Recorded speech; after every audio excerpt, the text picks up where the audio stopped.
Assalamu alaikum everyone. My name is Yuha Fatma. I'm the brand manager at MCB Funds. और आज मेरे साथ मौजूद हैं Mr. Monis Usman, who's the head of digital business and marketing. Assalamu alaikum Monis, how are you? Walaikum assalam Yuha, I'm good. Thank you for inviting me. You're welcome. It's my pleasure. आज हम बात करने वाले हैं savings के different avenues के ऊपर. So Monis, what do you think, what are the different avenues of savings? अच्छा, पाकिस्तान में हमारे पास सेविंग्स के लिए बहुत सारे एवेन्यूज मौजूद हैं. फॉर एग्जांपल लोग प्रेफर करते हैं कमेटी में सेव करना, बैंक में सेविंग्स अकाउंट, या फिर बॉन्ड्स जो कि गवर्नमेंट बॉन्ड्स होते हैं, स्टॉक्स हो गए, सेविंग सर्टिफिकेट हो गए, गोल्ड परचेज करते हैं. आजकल नया ट्रेंड है for crypto, and obviously the most infamous one I would say property. तो देर आर मैनी एवेन्यूज जिसमें लोग अपने पैसे को सेव करने की कोशिश करते हैं, और कुछ लोग अपने पैसे कबर्ड में भी रखते हैं जो कि पैसे की वैल्यू को ग्रोथ नहीं देते. So what do you think, क्या बेनिफिशियल है कि आपको लाइक सेविंग करनी चाहिए, या यू शुड से कि इट्स बेटर टू इन्वेस्ट? देखिए, पैसे सेव करना हम सबका एक ज़रूरी एक अमल बन चुका है कि हम सबको चाहिए कि हम पैसे सेव करें. पर पैसे सेव करने से पैसे ग्रो नहीं करते हैं, पैसे इन्वेस्ट करने से ग्रो करते हैं. फॉर एग्जांपल, अगर आप बैंक में रख रहे हैं तो बैंक में आपको पैसे ग्रो नहीं कर रहे, पैसे को बैंक में रखे रखे जंग ही लग रहा है. फिर आपके पास आते हैं गोल्ड. अब गोल्ड परचेज करना is not a very easy methodology कि आप जाके गोल्ड परचेज करें और फिजिकली इसको अपने घर में रखें. सो इनडायरेक्टली यू सेइंग कि आपका पैसा डीवैल्यू हो रहा है. सेव करने से पैसे आपका पैसा डीवैल्यू होता है. वेराज अगर आप उस पैसे को इन्वेस्ट करते हैं, कोई ऐसी जगह डालें जहाँ से आपको पैसा ग्रोथ दे, तो वो आपके लिए ज़्यादा बेहतर होता है. तो सेविंग और इन्वेस्टमेंट में फ़र्क ही है कि पैसा सेव करने से the value remains the same, वेराज investment the value grows. जैसे मैंने आपको बताया कि कमेटी हो गई या बैंक पे रख दी तो वो पैसे ग्रो नहीं कर रहे. पर if you put it in stocks, if you put it in gold, if you put it in property or mutual funds for that matter, the money grows. So that is the main difference between savings and investments. When you talk about investments, honest, I believe और I think मेरी बात से मेरे viewers भी इत्तेफाक करेंगे कि बहुत सारे लोग skeptical हो जाते हैं about investments. कहाँ investment करें, क्योंकि उनको होता है कि पैसे डूब जाएंगे. And you talk about mutual funds, right? So what do you think कि mutual funds में investment में जो सारे myths हैं, so what do you want to say about that? देखिए, सबसे बड़ा प्रॉब्लम ये है कि हमारे पास अवेयरनेस या एजुकेशन नहीं है कि कहाँ इन्वेस्ट किया जाए. इन्वेस्टमेंट के लिए कोई एजुकेशन हमें मिलती नहीं है, and that is a big dilemma in our society. We look up to our fathers, we look up to our peers जो कि हमें हेल्प कर सके कि पैसा कहाँ सेव करना चाहिए. हमारे पास नॉलेज नहीं है, तो उसके लिए mutual fund is a great platform, is a great avenue, क्योंकि उसमें you don't need to be the expert. You understand? तो होता ये कि अगर मैंने क्रिप्टो में डालना है तो वो अनरेगुलेटेड है. आई डोंट नो कि मेरे पैसे के साथ क्या होने वाला है. अगर मैं स्टॉक में डालूँ तो मेरे पास स्टॉक की पूरी नॉलेज होनी चाहिए कि how is the market performing, what is the economy like. उसके बाद ही मैं उसमें इन्वेस्ट कर सकता हूँ. म्यूचुअल फंड आपकी जिंदगी को आसान करता है. म्यूचुअल फंड ये कहता है कि पैसे आप हमें देंगे, म्यूचुअली सारा पैसा. समझे म्यूचुअल फंड काम कैसे करता है? तो म्यूचुअल फंड में बहुत सारे लोग मिलकर पैसे डालते हैं, जिनको आप लोग जैसे इन्वेस्टर्स हो गए. तो you put some money, I put some money, and others put some money, so it becomes a pool of fund. उस पूल ऑफ फंड को एक फंड मैनेजर जो कि एक स्पेशलाइज बंदा होता है, वो उस पैसे को सही जगह पैसे को इन्वेस्ट करता है. जब वो इन्वेस्ट करता है तो वहाँ से रिटर्न आता है. जब वो रिटर्न आता है तो he makes sure that return is distributed amongst the investors as per how you invested the money. तो he is the one who is the professional, and he makes sure कि आपका पैसा सही जगह इन्वेस्टेड है. So you don't have to do the maths, you just have to invest and wait for the returns. अब mutual fund सुनने में बड़ा मुश्किल लगता है कि मेरे पैसे फंस जाएंगे, मेरे पैसे लंबे अरसे के लिए लॉक हो जाएंगे. तो ऐसा कुछ भी नहीं है. These are the myths in the market कि म्यूचुअल फंड मुश्किल है, म्यूचुअल फंड बहुत आसान है. मेरे पैसे फंस जाएंगे, बिल्कुल भी ऐसा नहीं होता. मुझे बहुत बड़ी इन्वेस्टमेंट करनी होगी. Again no, you can start as low as 500 रुपये या 5000 रुपये से आप स्टार्ट कर सकते हैं द जर्नी.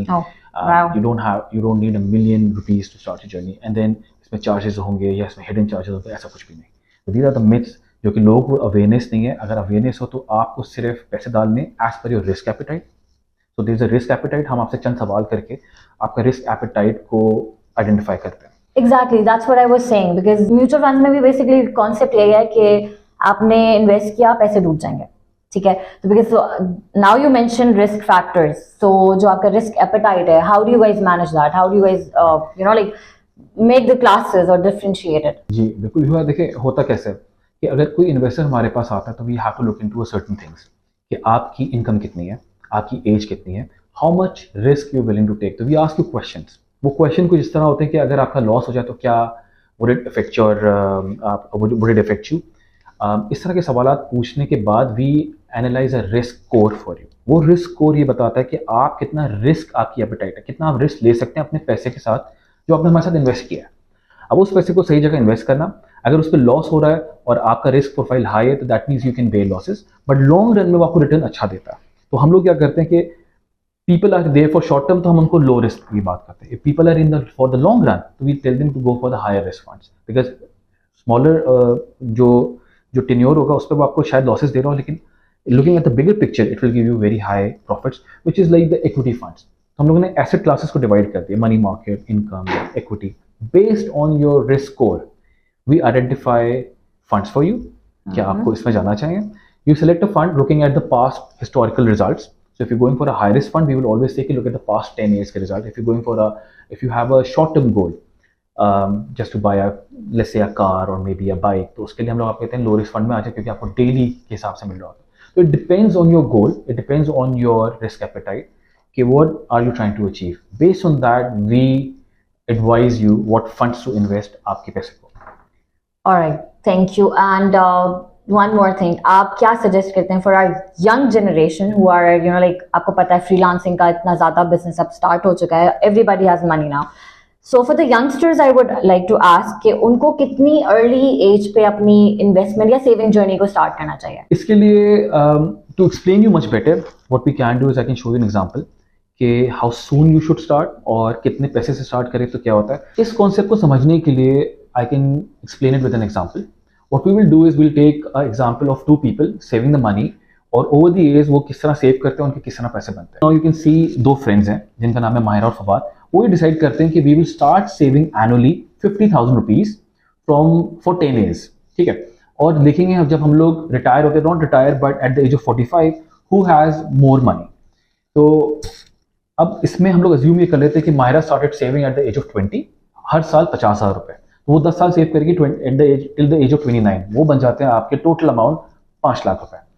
और फवाद ने भी कहा कि मैं स्टार्ट करूंगा अगेन 50,000 रुपए सालाना जोड़ने के लिए, पर मैं 16 साल के लिए इन्वेस्ट करूंगा, पर मैं स्टार्ट करूंगा एट द एज ऑफ 30, 10 साल late than what Mahira started.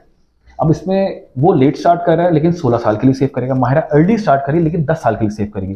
तो माहिरा की इन्वेस्टमेंट बनती है 5 लाख रुपए और फवाद की इन्वेस्टमेंट बनती है 8 लाख रुपए।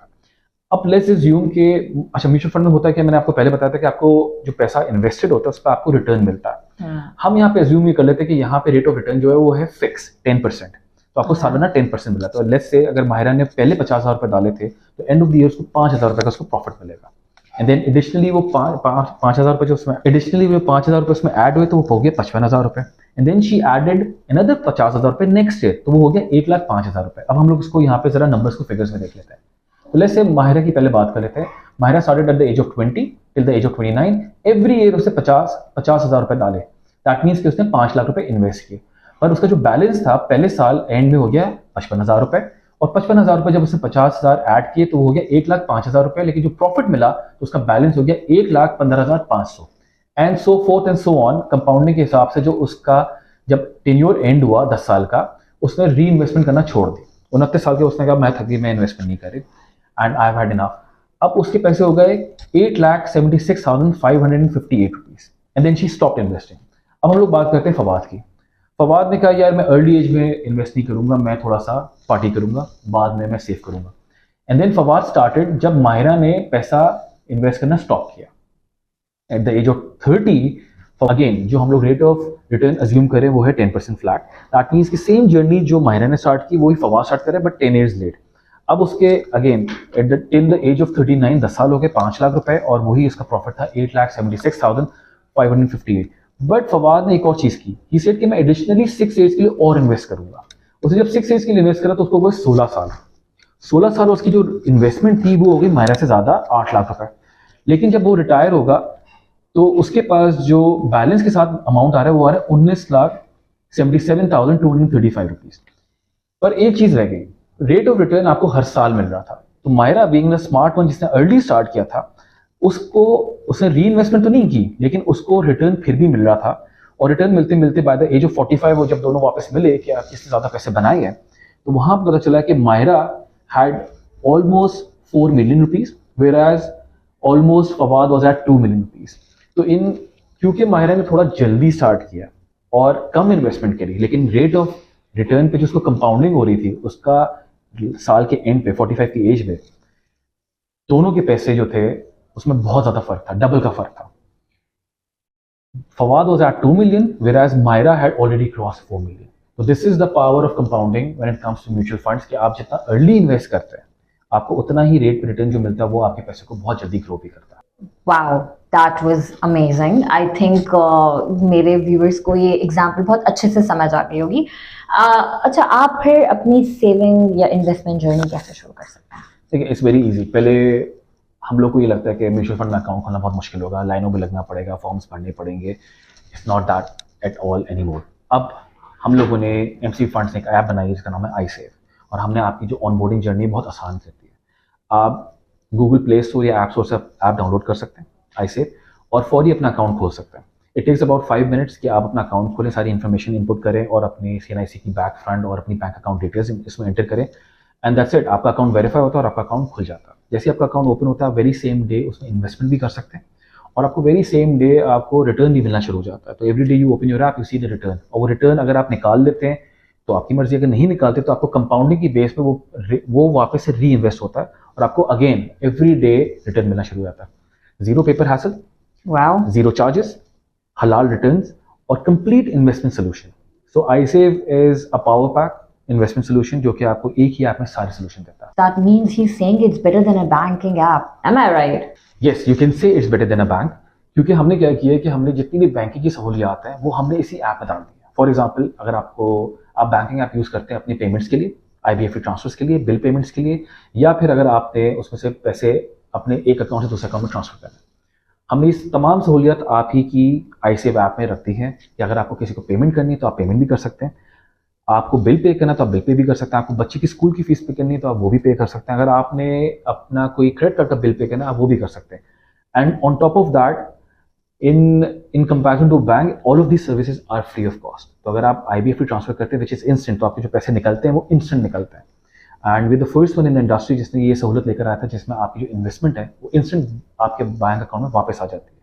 अप टू 1 मिलियन डेली आप विड्रॉ कर सकते हैं without any charge. And on top of that we have a 24/7 customer service. Let's say आपको कोई प्रॉब्लम आ रहा है, आप हमें कभी भी कॉल कर सकते हैं, या फिर आप कॉल बैक फीचर यूज़ कर सकते हैं जिसमें आप एक बटन दबाते हैं, हम आपको कॉल बैक करते हैं, रिगार्डलेस सुबह के 7 बजे या रात के 4 बजे हमारा नुमाइंदा लाइव आपको कॉल बैक करता है, और if you have an issue we will resolve it there and there. Oh, that's perfect. Thank you so much, Monis. I think that was pretty much it. और बहुत अच्छी और detailed हमारे पास information आ गई है, and I would suggest you guys go and download iSave and check it out for your own self. तो इसी के साथ आज का शो हम end करते हैं. Thank you so much for joining us, and thank you, Monis, for the information. Thank you very much. Take care. Allah Hafiz.